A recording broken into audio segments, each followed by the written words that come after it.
It's a pleasure to be here, and I'd like to thank Dwayne, first of all, for the invitation to speak to the Federation of Canadian Municipalities. It's a pleasure to do so, and also to thank Alan for his talk just now. I think it really helps set the context for what I'm going to be covering.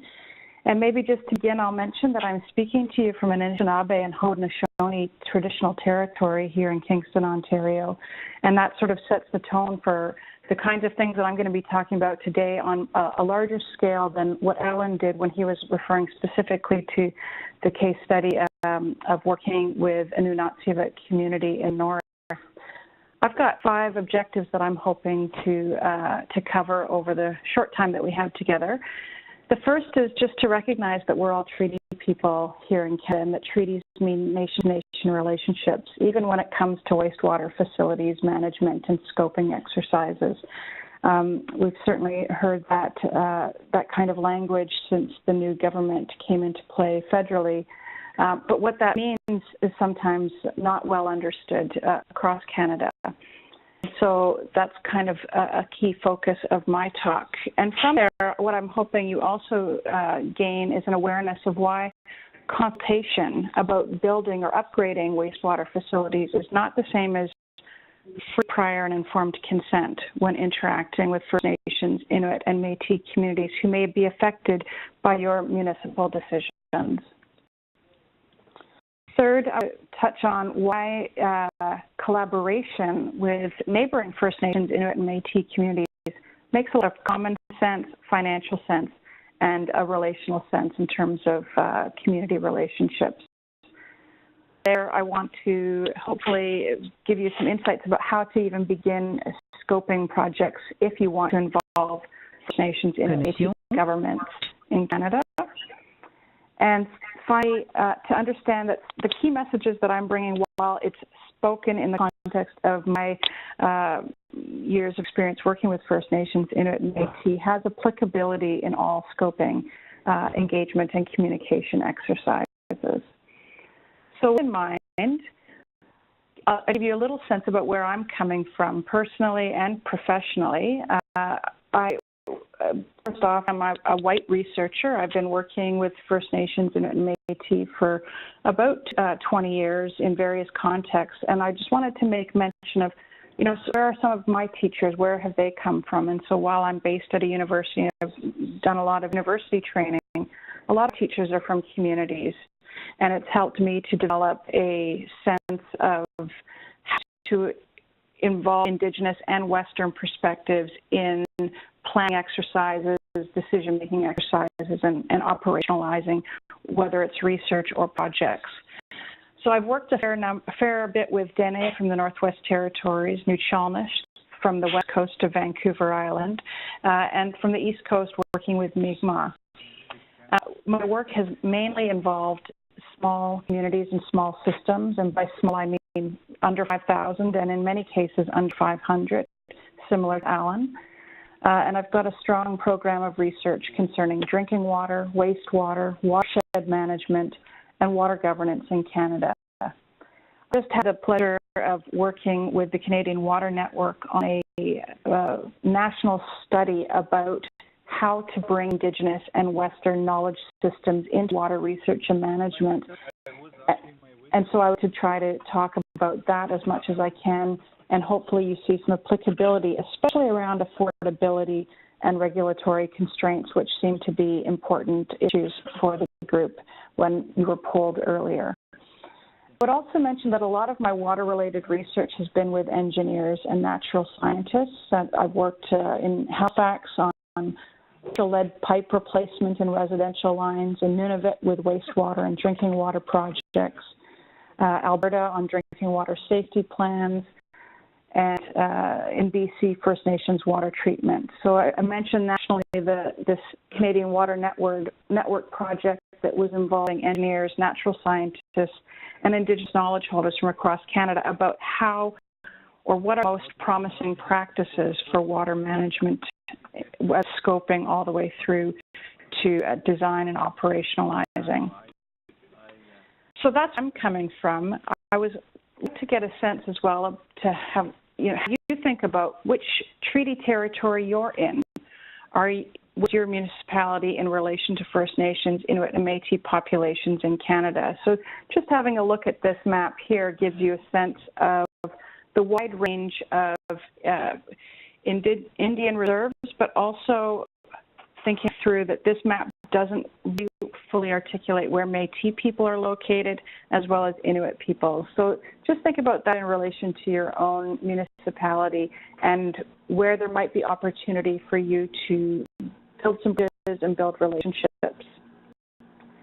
So to objective one, this notion that we're all treaty people. Some people don't realize exactly what a treaty means, but it's a social and a political compact between nations and people they represent. So our governments are the ones signing treaties, but they're doing so on our behalf. And in Canada, as many of you I'm sure are well aware, we have historic treaties, and this map here gives you a sense of where those historic treaties are located. You can see that they are, covering a fairly broad swath of our country. Those are the historic treaties from pre-1975. They go as far back as over 150 years ago. But we have modern treaties.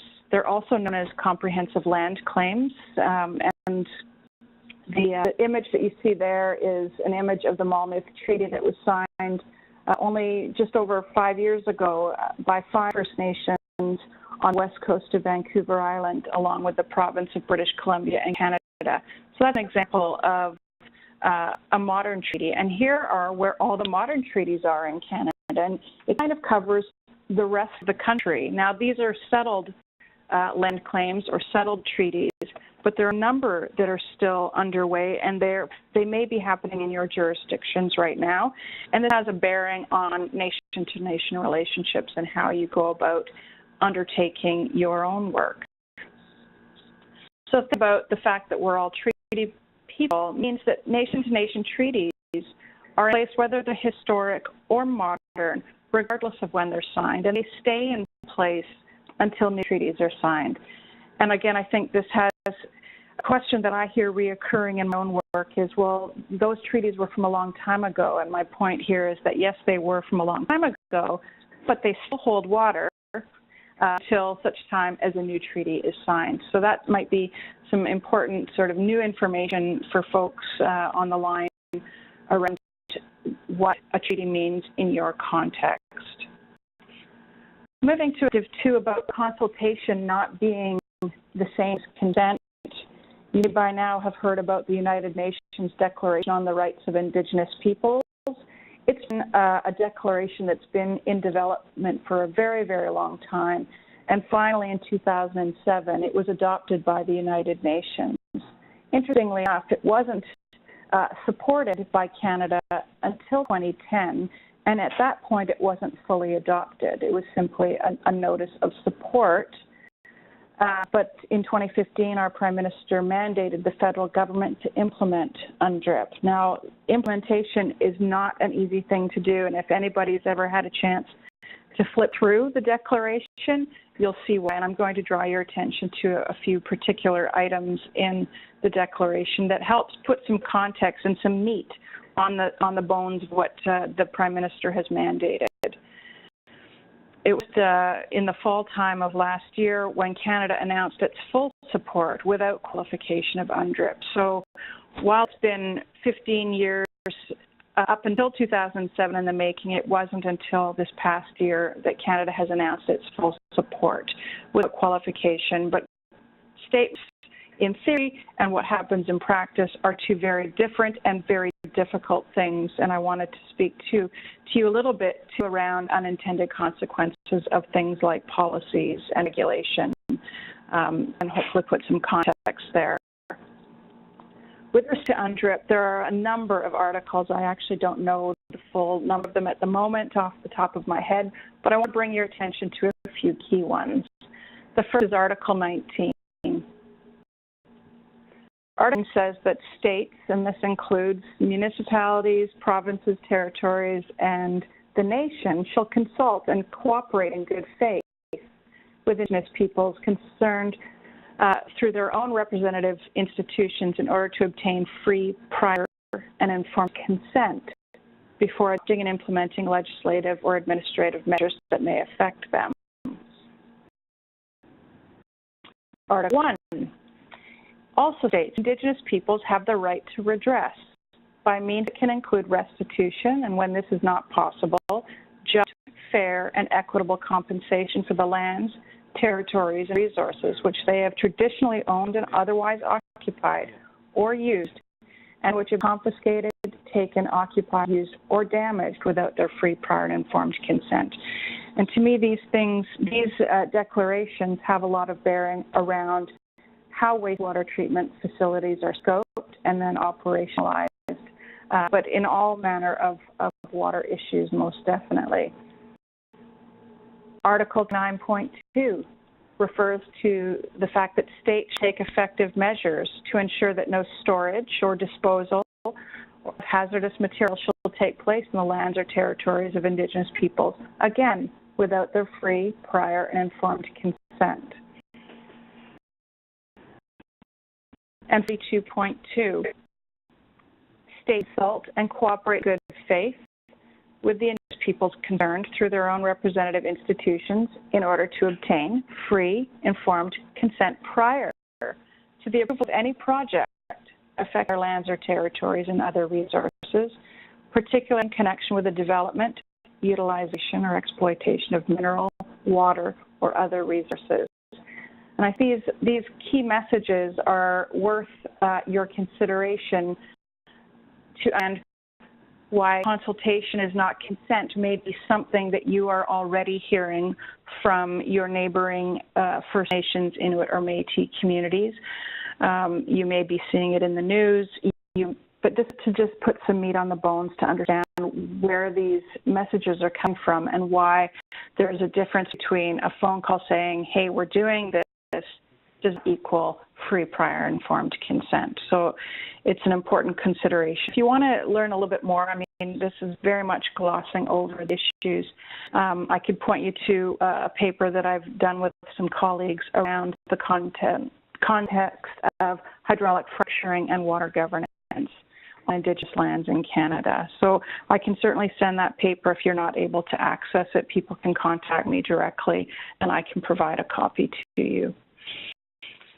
The third thing I want to speak about, and again, being aware of time restraints here, about why collaboration is important. And so I heard a little bit from Dwayne at the start around some of the federal regulations that have come down since 2012. I actually want to back up a little bit and speak about the 2009 federal regulations for municipal wastewater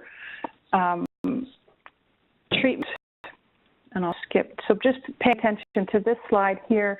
You'll look at the proportion of population served less than secondary treatment in 2009. The bottom box there is not applicable, or that they weren't able to get the data. And in this case, that was the major challenge. So Nunavut government's response to the CCME 2009 Municipal Wastewater Effluent Strategy was it probably immediately a sense of how are we going to meet these guidelines, knowing that our context is very different. And we heard Alan talk about the climate, and we saw, you know, -40 is a common trend.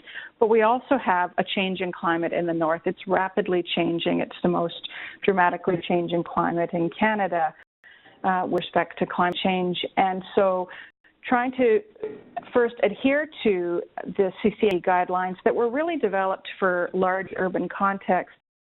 How do you do that in a place where the communities are less than 500, they're remote, they're fly-in only, they're weather dependent in terms of access to fly-in and out, and where the environmental conditions are not stable.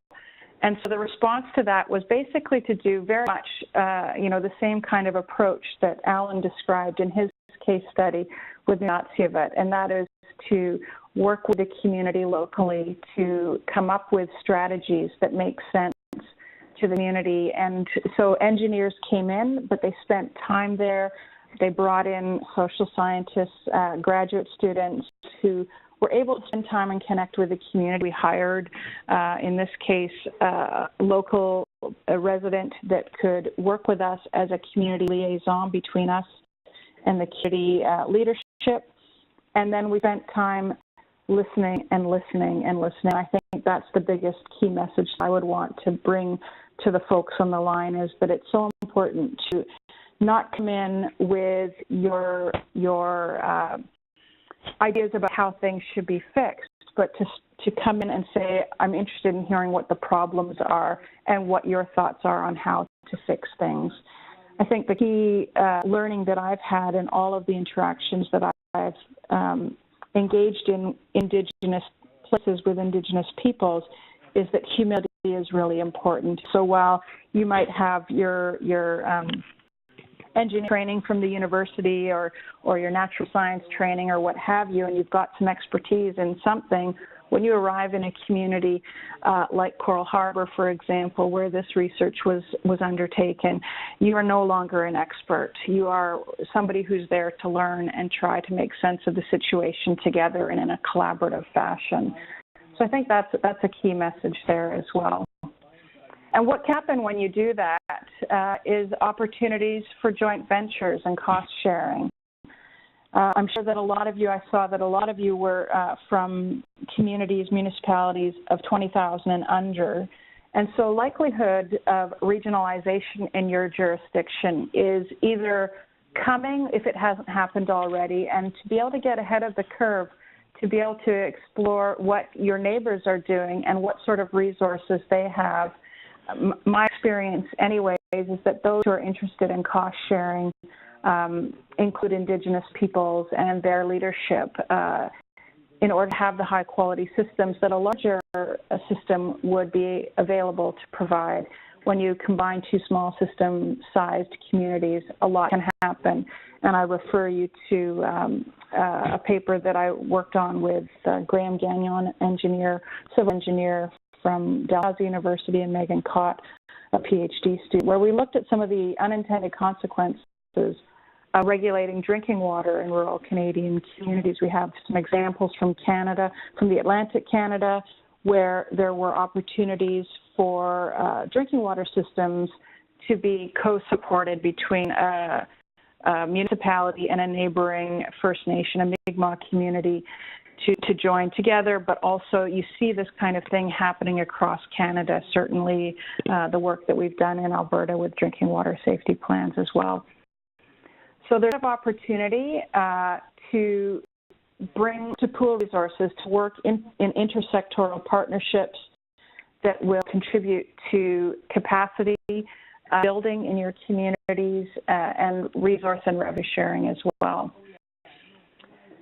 And so moving to Objective 4, how do you even begin to scope in this new regime, this new era of a new relationship, a nation-to-nation relationship? And this is where I want to draw on my Canadian Water Network project, where we brought together people from across Canada who had expertise in water research and management from both Western and Indigenous perspectives. And what to do here is just provide you with 8 modest recommendations for promising practices. And I think that there's maybe 3 overlapping and persistent issues just to address before I get into those recommendations. And the first is that Indigenous people's emotional, relational, gendered, and spiritual ties to water are typically neglected in water management, whether it's drinking water or wastewater or anything in between. Second, that water managers and engineers tend to see Indigenous knowledge as something to be collected, but it's not. It's knowledge that cannot be extracted from the knowledge holder or the place that they are from. And so, given this complication from a Western perspective, many researchers and managers are really baffled on how to truly perform bridging work or integrative work that brings in Indigenous knowledge and brings in Western knowledge that moves beyond just an add-on or a tick the box. Yes, we talk to, our neighboring community. And that thirdly, water management is not often situated in a fulsome sort of comprehensive framework about its multiple uses, its intrinsic value, or its dynamic and transboundary living sort of nature.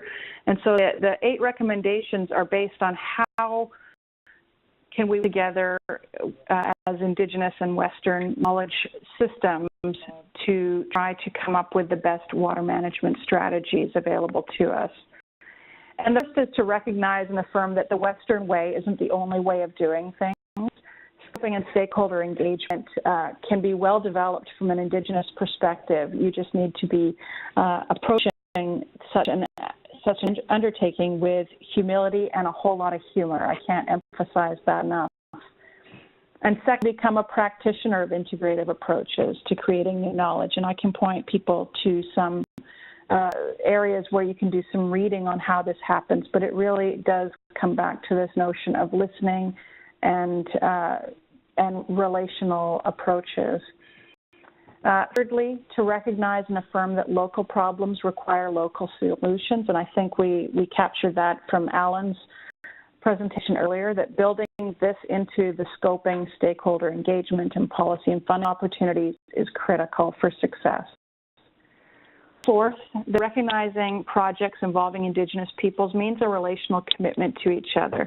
And this means not coming at the end game when you've already got your proposal scoped out and you're ready to go and just sign on with us, but working together to develop how you're going to scope things and then scope together. It has to be at the very beginning. If you wait till you're ready to sign off or submit a funding opportunity, it's too late and you're not going to have buy-in. So it needs to be a process that recognizes a relational commitment. And it's also one that happens afterwards. Alan talked about, they went to a salmon or a fish festival. Well, there's things that happen after you leave the community as well, and to be involved and engaged, especially when you're working in 2 remote locations or something like that, but that there's a commitment and to act on that awareness. To recognize that it takes time. It absolutely takes time to do this and to plan accordingly. We tend to be always working on 4-year mandates, or it's due tomorrow, or that kind of mentality. And if you want to do it well and do it right and have it for the long game, you need to recognize that it takes time to do this type of work. And recognize what Indigenous people's rights are with respect to free, prior, and informed consent. Seventh, you need to, stick your neck out and reject water policies that directly affect Indigenous people's free, prior, and informed consent. And that's a really hard thing to do. I recognize that, but it's a way of creating change.